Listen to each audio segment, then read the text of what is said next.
And now, it's time for another Dice Tower review with Tom Vasel.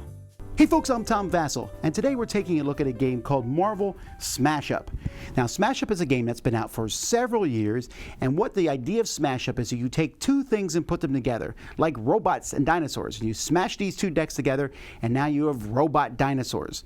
Well, this is a version of that game that takes the same thing with the stuff from Marvel. So I can have Hydra and Avengers and have the Hydra Avengers, or take the Sinister Six and put them together with the Ultimates and have the Sinister Six Ultimates. Or you might mix just bad guys with bad guys and good guys with good guys, but there are 8 decks in this game, so there are plenty of combinations that you can make. And you're fighting with other players, 2 to 4 players can play this, or you're fighting over control of bases. Here's how the game works.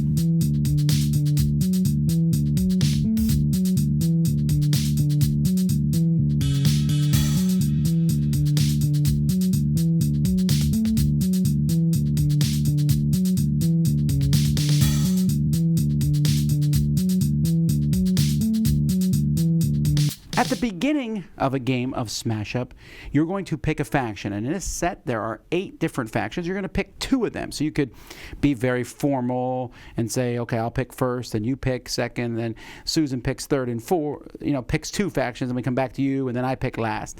But you'll take, let's say I want to be the Avengers and S.H.I.E.L.D., and then I'll take those 2 decks, I'll mix them together, and that's my deck for the game. Each of these has a very different set of cards that are in them, and we'll talk a little bit about that in a moment. You're going to have a bunch of base cards, and you're going to put out 1 per player plus 1, so this will be a 3-player game. And each player is going to shuffle their deck, and they're going to draw cards, 5 cards from their deck, and on your turn, you can play 1 character and 1 action. When you play a character, you can take that character and place them at one of the locations on the table. Now, each player will come in different ways, so if you're playing like a 3-player game, maybe there's 1 this way, 1 that way, and 1 this way. The different players can go, so you have enough for 4 players to go around the different characters. You can also play an action card from your hand. Characters' decks are going to be split into characters, called characters, and actions. So you can play 1 action, 1 character in either order. Those might allow you to do other things. After you're done with those, you're going to see if a base scores. Each base has a number on it. That's its breaking point. You're going to add together the numbers of all the characters that are there, plus any modifiers that might exist. And if that number is equal to this number or higher, then the base breaks. Whoever has the most there, so let's say, for example, 9, that's 19. Let's say, for example, Red Skull also brought in a Hydra agent. And I'm ignoring the fact that there might be modifiers here. But here we have 9 plus 7, 16, plus 5 is 21. That's still not enough. So let's say Madam Hydra shows up. All right. So now they have 11, the Hydra. Over here, the Ultimates have 9, and over here, S.H.I.E.L.D. has 5. So this side wins and is going to get 4 victory points. The goal of this game is to get 15 victory points. First person to do that wins. Second place gets 2 victory points. Third place gets 1. The base is then discarded. All the characters that are there go away, unless special abilities do that, and you'll draw a new base for its place. Then, after your turn's over, if no base scores, or even if 1 does score, you then draw 2 cards, and we go to the next person's turn. So now we're going to take a look real briefly at the different factions. First, we have Hydra. Hydra with the Red Skull and Madam Hydra, Baron Strucker, and lots of Hydra agents. That's basically what this faction does. They have a lot of lower agents, but you can get them out there, and they can come out fast. Like, for example, the Hydra agent, after his character is destroyed, play up to 2 extra characters of power 2 or less there, and Hydra can destroy its own agents. There's Aram Zolam, the Hour of Destiny, Fanatical Devotion, etc. So that's kind of what Hydra does. After Hydra, we have the Kree. So the Kree is about getting more stuff. So we have the Supreme Intelligence, Minerva. You notice that she can draw 2 more cards. We have Ronan, the Accuser, lets you play an extra action. The Kree Sentry, you have +2 power if you play 2 or more actions this turn, and then draw 2 cards, an action card. Play 2 more actions. Place up to 2 actions from your discard pile on top of your deck in any order. The Kree is about being efficient and doing things. Then we have the Masters of Evil. So the Master of Evil, they are good about getting victory points. They're actually my favorite faction from this particular deck. We got Baron Zemo. So If after a base scores, Baron Zemo gets a victory point just for being there, but then he goes to the bottom of his deck.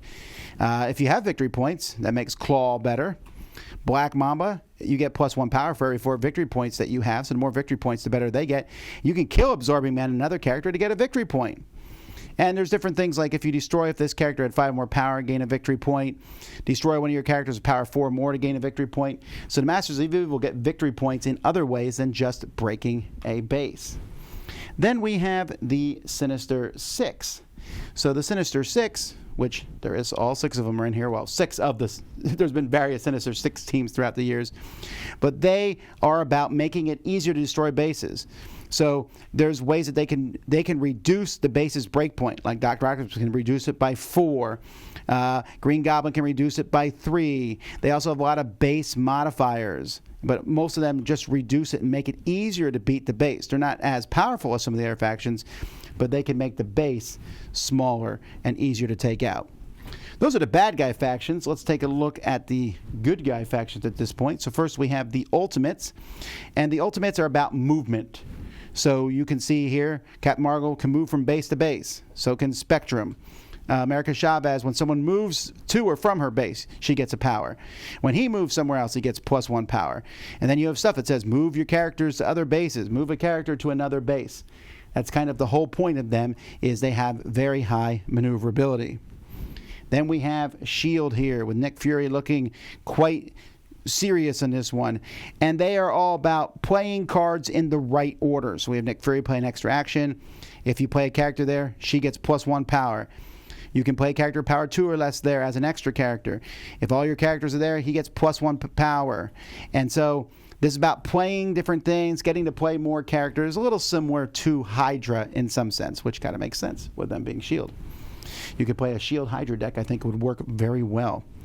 Then we got Spider-Man, or Spider-Verse, I guess, would be the name of this one. And these people are about, with great power comes great responsibility. You know, if you play a card with special ability, Spider-Man's +1 power. Ghost Spider lets you look through cards in your deck. You can't be destroyed. You got Miles Morales here, and then you even have the card with great power, which gives you +3 power. Or comes great responsibility. You get to play an extra character, but you get -1 power to the end of the next turn. It's just interesting things. They're fairly a straightforward deck. The most straightforward deck, I think, in the game, though, is the last one we're taking a look at, and that's the Avengers. They seem to be the most powerful. They only have 6 characters, but they're all 5. You got Black Widow, Hawkeye, Captain America, Hulk, and Thor, and Iron Man. So the Avengers that everyone knows, the Avengers from the movie, and they're all strength 5. We also, since there only is these 6 character cards, most of the other decks have multiples of characters. You have Avengers Assemble, which lets you pull them from your discard pile back in your deck. You have specific items for them, from Cap Shield to Repulsor Boots to Widow's Bite to Tactical Advantage to Hulk Smash to Hawkeye's Arrows to Mjolnir, which, interesting enough, only works on Thor. It's a very, very specific card. But they're just straightforward. Put out big stuff and smash with them. Then, besides the different factions, we have different bases here that match them. Use Avengers Tower, Downtown, Castle Zemo, the Helicarrier, the Daily Bugle, different bases and stuff in space. There's Manhattan. Here's Stark's Lab, Hala, S.H.I.E.L.D. base, a New York landmark, because we can't say Empire State Building. But yeah, so it's kind of, that's what's in this game. For quality purposes, I mean, it's pretty straightforward. I was actually surprised they didn't make the point chips Marvel themed. They're the same as normal Smash Up, but I really like these cards. Now, these don't fit in your box. If you take the box that comes with the game, you'll notice these cards don't fit in there. That's because there is a giant Smash Up box that's included that you can buy separately, and these are divider cards for that box. But even if you don't get that box, these divider cards are great because they tell you about how each faction plays, the complexity. So you can see Spider-Verse here, complexity is medium, while S.H.I.E.L.D., the complexity is low. So if you're new to the game, you might pick some that have low complexity to them, but it also kind of gives you a theme of that deck. So I like the components for this. You also notice that in the box here itself, there's room for all the factions plus more. So if you buy expansions to normal Smash Up, and I would imagine there will be more Marvel Smash Up expansions in the future, I would guess, you'll be able to include them in this box. I have found Smash Up Marvel to be a great welcoming game. For a lot of people, if you're a fan of Marvel, you'll like this. The Marvel theme is all throughout this game with all these different factions. And it's fun to pick two different factions and put them together. This is not a game for people who want to play nice with other players. This is a take that game. You're going to play cards that attack other characters, destroy characters, move them around, mess with them. And there's a lot of that in this game, but it's entertaining. Now, a few things. First of all, I think the game works best with 3. It's kind of a weird number. 4 is fine, but it's a little long. And 2 is not as interesting because when you fight over the bases, there's... the getting third place on a base is more interesting, with the third player, like, do I want to stick a character there or not? With 2 players, there's not as much interaction. It just feels, it's a nice 3-player game. Some people may not want to play it because, as I showed you in the example in the overview, I showed all the different characters' powers, but there's more than that.